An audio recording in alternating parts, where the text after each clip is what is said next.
नमस्कार दोस्तों, मैं आचार्य ध्यान आमीन।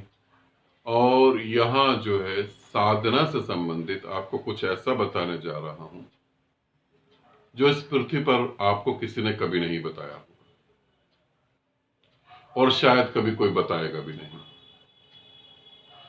हम पिछले जन्मों में साधना करते हैं, वो असफल हो जाती है, परमात्मा को प्राप्त नहीं करते। हम इस जन्मों में साधना करते हैं 30 साल, 40 साल, 50 साल, वो भी असफल हो जाती है। 70 साल की उम्र में, 80 साल की उम्र में परमात्मा को ढूंढ रहे होते हैं, असफल हो जाती है। क्यों असफल हो जाती है? क्या परमात्मा ही नहीं चाहता कि तुम उससे मिलो? क्या गुरु मदद नहीं करते? क्यों असफल हो जाती है? यहां दो गुरुओं की बात करने जा रहा हूं, इससे पहले ही बता दूंगा। वीडियो, अगर तुम्हें साधना में सफल होना है, तुम्हें परमात्मा के साथ एक होना है, तो वीडियो को अंत तक जरूर देखना, नहीं तो कुछ भी समझ नहीं आएगा। साधना क्यों असफल हो जाती है? जब तुम साधना करते हो तो साधना तुम किस लिए करते हो?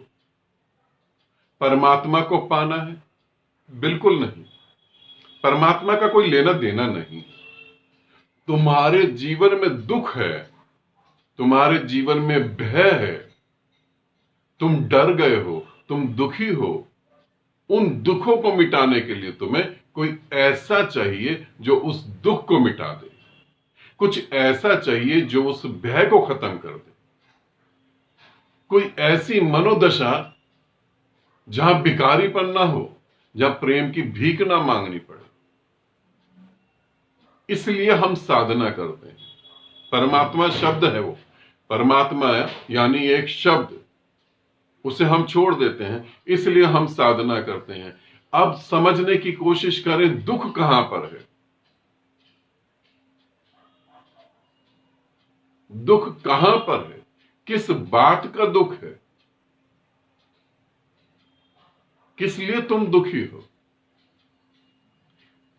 क्योंकि तुम दो हिस्सों में बटे हुए हो।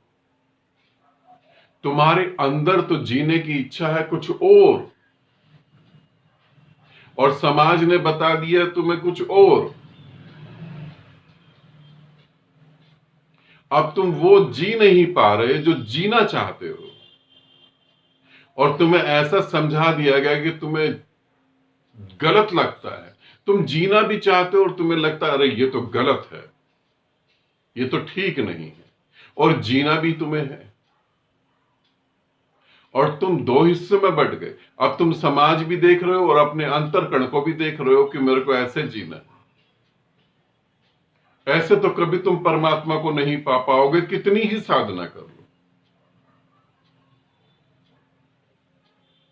कितनी ही साधना कर लो, कभी ना पा पाओगे परमात्मा को, क्योंकि तुम दो हिस्सों में बटे हो। जो एक नहीं हो पाया वो कैसे परमात्मा को पा लेगा? उपनिषद के ऋषियों को सुनो, वो कहते हैं द्वैत ही संसार है, अद्वैत ही परमात्मा है। जहां दो नहीं है वही परमात्मा है। और तुम तो पूरे पूरे जन्मों दो हिस्सों में बटे हो, पूरे जन्मों। एक तो ऐसा है जिसने ऊपर से चादर ओढ़ ली है। प्रेम करना है तो आत्मिक प्रेम करना है। अभी आत्मा का तो तुम्हें आ भी नहीं पता, मगर आत्मिक प्रेम करना है। अभी तुम्हें प्रेम का ही नहीं पता,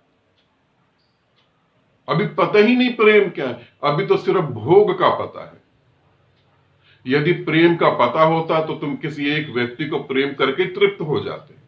यदि प्रेम का पता होता तो अपने को ही प्रेम करके तृप्त हो जाते। यदि प्रेम का पता होता तो निराकार को प्रेम करके निराकार हो जाते। अभी तो प्रेम का पता ही नहीं, अभी तो भोग का पता है। उस भोग को तुमने प्यारा नाम दे दिया प्रेम।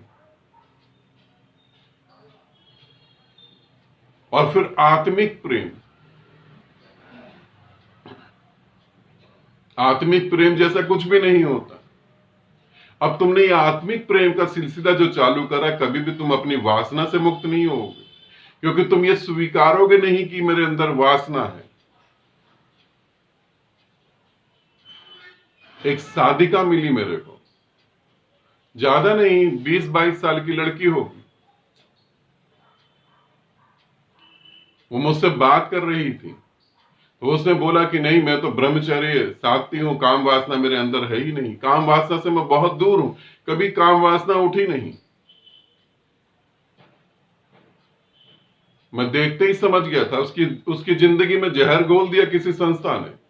मैंने उससे पूछा कि तुम कहां जुड़ी हो, तो उसने बोला मैं ब्रह्म कुमारी में जुड़ी हुई हूं। तो मैंने बोला काम वासना तुम में बिल्कुल नहीं। उसने कहा नहीं, ब्रह्मचर्य साध रही हो। तो मैंने कहा ब्रह्मचर्य साध किस लिए रही हो तुम, काम वासना है ही नहीं तो फिर साधना कैसा। फिर मैंने कहा तुम ये अपनी मान्यताओं को 2 हफ्ते के लिए छोड़ दो, 2 हफ्ते के बाद हम बात करेंगे। 2 हफ्ते तो बहुत बड़ी बात थी, 7 दिन में उसने कहा कि काम वासना ही काम वासना भरी हुई है। ये तो मैं पता नहीं कहां पड़ गई, और इसको मैं घृणा समझ रही थी, गलत निगाह से देख रही थी। अब तुम कैसे मुक्त हो पाओगे, तुम 2 हिस्सों में बटे हुए, अद्वैत तो पैदा ही नहीं हो पाएगा।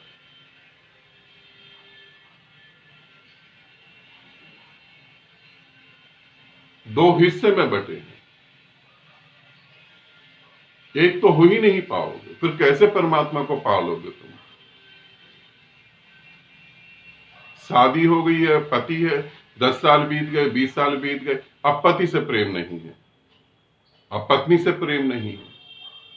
अब स्वाभाविक है, अगर तुम 2 जने रह रहे हो और तुम 2 जनों को आपस में प्रेम नहीं है, तो प्रेम स्वाभाविक है। अब तुम किसी न किसी के प्रति अट्रैक्ट होगे, अब तुम उसे भी नहीं जी पाओगे।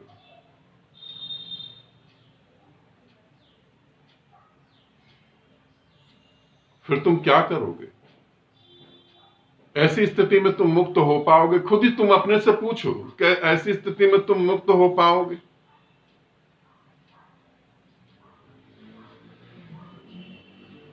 मगर तुम मेरी बातों को समझ ही नहीं पाओगे, तुम्हें लगेगा अरे नहीं नहीं, हम तो इन सब चीजों से मुक्त हैं, हम तो आत्मिक प्रेम करते हैं।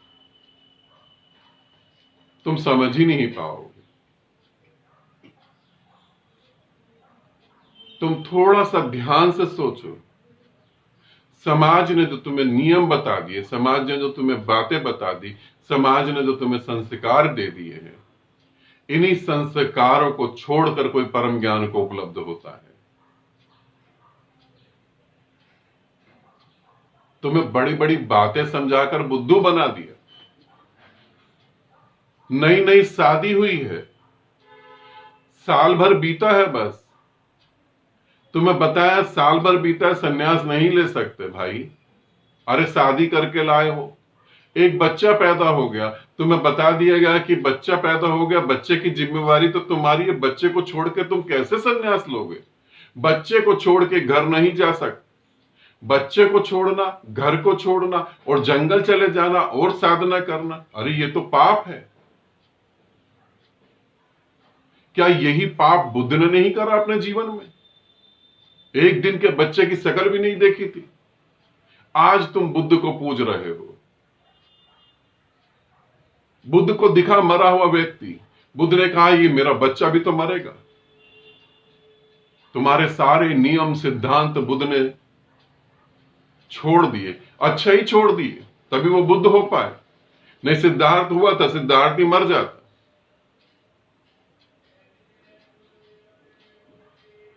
और तुम बच्चों की शादी करने के बाद भी जिम्मेवारी निभा रहे हो।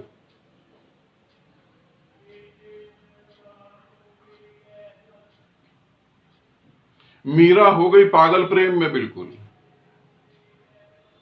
मीरा ने कभी नहीं कहा कि आत्मिक प्रेम, वो प्रेम में उतर गई। और ऐसी उतरी, सच में उस समय अगर कृष्ण शरीर समेत होते तो बात कुछ और होती।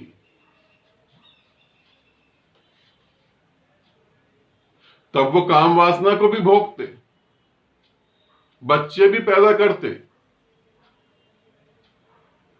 क्या जब कृष्ण थे, शादी करी, तो क्या कृष्ण के बच्चे नहीं थे?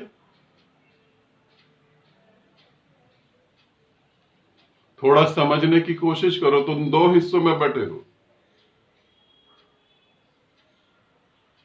तुम एक कब होगे और कैसे होगे? और इस स्थिति में तुम सोचते हो तुम परमात्मा को पालोगे, तो बिल्कुल नहीं पा पाओगे। तुम्हारा एक मन का हिस्सा तो कहता मैं ये जीऊंगा, दूसरा हिस्सा कहता मैं नहीं जी पाऊंगा। फिर कैसे होगे? मैंने अपनी कई वीडियो में तुम्हें बताया है कि तुम दो में से सिर्फ एक ही चुन सकते हो, या संसार या परमात्मा। और परमात्मा सदा तुम्हारे संसार के अपोजिट खड़ा होता है। ध्यान रखना, जो भी जीवित गुरु होगा, जिसने उसे जान लिया, वो तुम्हारे पूरे समाज और समाज के नियमों का अपोजिट हो जाएगा। उससे वो जानने से पहले ही वो अपोजिट होगा, तभी उसे जान पाएगा। और जितना भी ढोंगी गुरु होगा, वो तुम्हें समाज में ही बिठाना चाहेगा। वो तुम्हें बताएगा घर में रह के साधना करो, घर का त्याग नहीं करो।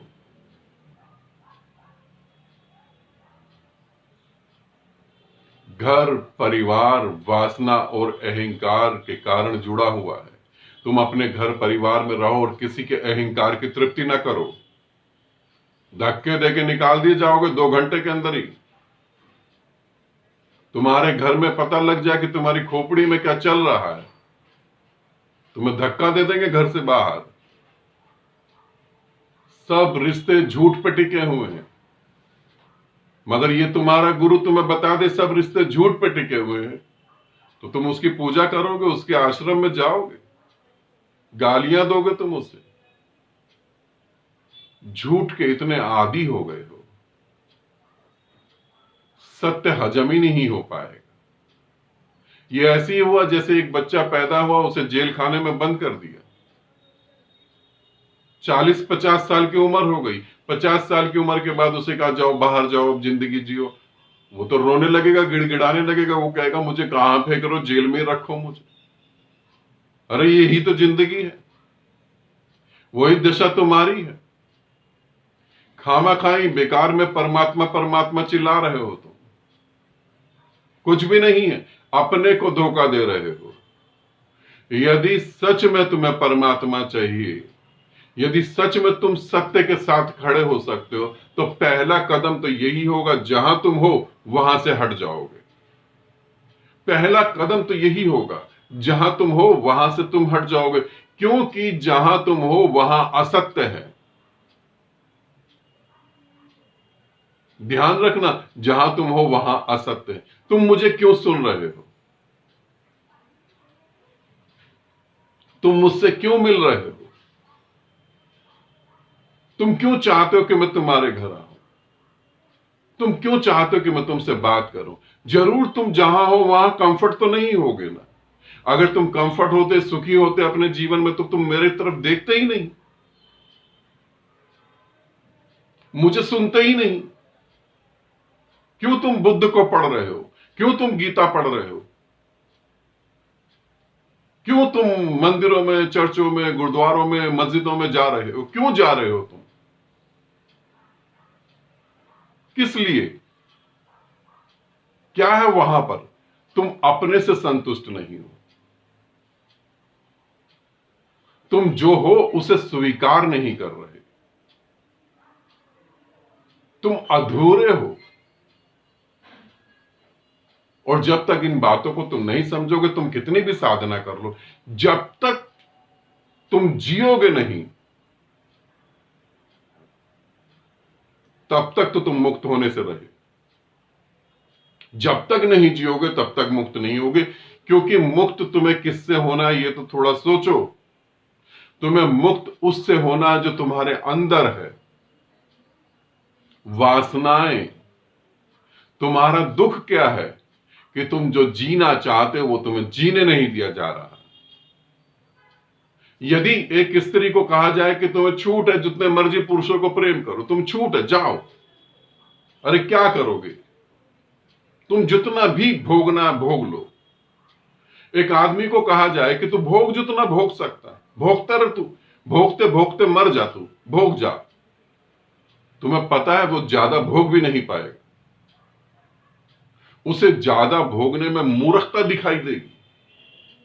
पहली बार उसे बोध होगा कि कहीं कोई सुख है ही नहीं, मेरी कल्पना में था, बस मैं कल्पना कर बैठा कि उसको पालूंगा तो सुख मिलेगा, उसको भोग लूंगा तो सुख मिलेगा।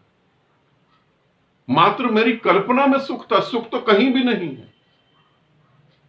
जिसे मैं भोगने जा रहा हूं उसमें सुख है, तो वो मुझे भोगने क्यों आ रहा है? फिर उसी में सुख है ना, तो वो मुझे भोगने क्यों आ रहा है? वो तो वहीं टिका रहा है, बिल्कुल। वो भी तो वही कह रहा है कि तेरे को भोगने में मुझे सुख मिलेगा, मैं भी कह रहा हूं मैं तेरे को भोगूंगा तो सुख मिलेगा। इसका मतलब दोनों गलत फहमी में, दोनों की कल्पना है, और क्या है।